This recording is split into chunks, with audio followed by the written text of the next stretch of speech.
വളരെ മറ്റൊരു പ്രധാനപ്പെട്ട നീക്കം ഇപ്പോൾ വരുന്നുണ്ട്. സുപ്രീം കോടതിയിൽ നൽകിയ ഹർജി അരവിന്ദ് കെജ്രിവാൾ പിൻവലിച്ചിരിക്കുകയാണെന്നുള്ളതാണ്. ബാലഗോപാൽ ഉണ്ട്. ബാലു, പറയൂ, എന്താണത്? ആര്യ, അല്പസമയം മുമ്പാണ് സുപ്രീം കോടതിയിൽ നൽകിയിരിക്കുന്ന ഹർജി പിൻവലിക്കുന്ന കാര്യം ഈ അരവിന്ദ് കെജ്രിവാളിന്റെ അഭിഭാഷകൻ അഭിഷേക് മനു സിംഗ്വി സുപ്രീം കോടതിയിൽ അറിയിച്ചിരിക്കുന്നത്. അദ്ദേഹം ജസ്റ്റിസ് സഞ്ജീവ് ഖന്നയുടെ അധ്യക്ഷതയിലുള്ള ബെഞ്ചിന് മുമ്പാകെ മറ്റൊരു കേസിൽ ഹാജരാകുന്നതിന് തൊട്ടു പിന്നാലെയാണ് അദ്ദേഹം ഈ ഹർജി പിൻവലിക്കുന്ന കാര്യം വ്യക്തമാക്കിയിരിക്കുന്നത്. ജസ്റ്റിസ് സഞ്ജീവ് ഖന്നയോട് ഈ അഭിഷേക് മനു സിംഗ്വി ഇതിന് കാരണമായി പറഞ്ഞിരിക്കുന്നത് ഈ ഹർജി നിലവിൽ നൽകിയിരിക്കുന്ന ഈ റിമാൻഡ്, അതായത് വിചാരണ കോടതിയിൽ ഈ റിമാൻഡ് അരവിന്ദ് കെജ്രിവാളിനെ റിമാൻഡ് ചെയ്യാനുള്ള ആവശ്യം ഇ ഡി സ്വാഭാവികമായും ഉന്നയിക്കും. ആ ഹർജിയും ഈ ഹർജിയും തമ്മിൽ പരസ്പരം ഉണ്ടാകുന്ന ബുദ്ധിമുട്ടുകൾ ഉണ്ടാകും. അതുകൊണ്ട് തന്നെ ഈ ഹർജി പിൻവലിക്കുന്നുവെന്നാണ് അദ്ദേഹം വ്യക്തമാക്കിയിരിക്കുന്നത്.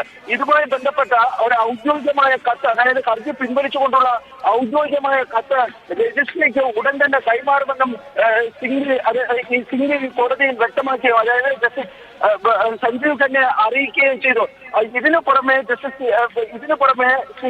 അഭിഷേക് മനു സിംഗ്വി വ്യക്തമാക്കിയത് ഇവിടെ കോടതിയിൽ, അതായത് സുപ്രീം കോടതിയിൽ ഈ ആവശ്യം ഉന്നയിച്ചാലും കോടതി സ്വാഭാവികമായും ഹൈക്കോടതിയോ വിചാരണ കോടതിയോ ഒക്കെ സമീപിക്കാൻ വേണ്ടി പറയാനുള്ള സാധ്യതകളാണുള്ളത്. അതുകൊണ്ട് കൂടി കണക്കിലെടുത്തുകൊണ്ടാണ് ഈ ഹർജി പിൻവലിക്കുന്നതെന്നാണ് വ്യക്തമാക്കിയിരിക്കുന്നത്.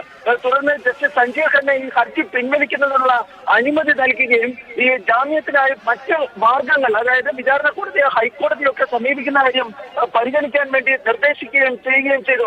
നമ്മൾ നേരത്തെ റിപ്പോർട്ട് ചെയ്തതുപോലെ തന്നെ ഈ കെ കവിതയുടെ ഹർജിയിൽ ഇന്ന് ഈ ജസ്റ്റിസ് സഞ്ജീവ് ഖന്നയുടെ അധ്യക്ഷതയിലുള്ള പ്രത്യേക ബെഞ്ച് എടുത്ത കർശനമായ ഒരു നടപടി, ആ നടപടിയാണ് യഥാർത്ഥത്തിൽ അരവിന്ദ് കെജ്രിവാളിന്റെ ഈ ഹർജി പിൻവലിക്കലിലേക്ക് വഴിവെച്ചിരിക്കുന്നത് എന്ന് വേണം മനസ്സിലാക്കുവാൻ വേണ്ടി കഴിയുന്നത്. കാരണം ഈ ഭരണഘടനയുടെ 32-ാം അനുച്ഛേദ പ്രകാരം റിട്ട് ഹർജിയുമായി നേരിട്ടെത്തുമ്പോൾ അവർക്ക് ജാമ്യം നൽകാൻ വേണ്ടി കഴിയില്ല എന്നായിരുന്നു സഞ്ജീവ് ഖന്നയുടെ അധ്യക്ഷതയിലുള്ള ബെഞ്ച് വ്യക്തമാക്കിയത്. സമാനമായ ആവശ്യം ഉന്നയിച്ചുകൊണ്ട് അതേ ബെഞ്ചിന് മുമ്പാകെ വരുമ്പോൾ സ്വാഭാവികമായും ബെഞ്ചിന്റെ ഭാഗത്തു നിന്നുണ്ടാകുന്ന ഒരു തീരുമാനം എന്തായിരിക്കുമെന്ന് അനുമാനിക്കാൻ വേണ്ടി കഴിയുന്നതാണ്. അതുകൂടി കണക്കിലെടുത്തുകൊണ്ടാണ് ഇപ്പോൾ അരവിന്ദ് കെജ്രിവാൾ സുപ്രീം കോടതിയിൽ നൽകിയിരിക്കുന്ന ഈ ഹർജി പിൻവലിച്ചിരിക്കുന്നത്. ഇന്ന് രാവിലെ മുതൽ ആം ആദ്മി പാർട്ടി നേതാക്കളും അതുപോലെ തന്നെ അരവിന്ദ് കെജ്രിവാളും രാജ്യത്തെ പ്രതിപക്ഷ പാർട്ടികളുമൊക്കെ സുപ്രീം കോടതി നടപടികളെ വളരെ പ്രതീക്ഷയോടുകൂടിയായിരുന്നു കാത്തിരുന്നത്. പക്ഷേ ഈ കേസ് നേരത്തെ ഈ മദ്യനയ കേസ് പരിഗണിച്ചിരുന്ന ജസ്റ്റിസ് സഞ്ജീവ് ഖന്നയുടെ അധ്യക്ഷതയിലുള്ള ബെഞ്ചിന് മുമ്പാകെ ലിസ്റ്റ് ചെയ്യുകയും ആ ബെഞ്ച് സമാനമായ ആവശ്യവുമായി എത്തിയ കവിതയുടെ ഈ ഹർജിയിലെടുത്ത നിലപാടും അക്ഷരാർത്ഥത്തിൽ ആം ആദ്മി പാർട്ടിയെയും അതുപോലെ തന്നെ ഈ പ്രതിപക്ഷ പാർട്ടികളെയും ഒക്കെ നിരാശപ്പെടുത്തുന്നതായിരുന്നു.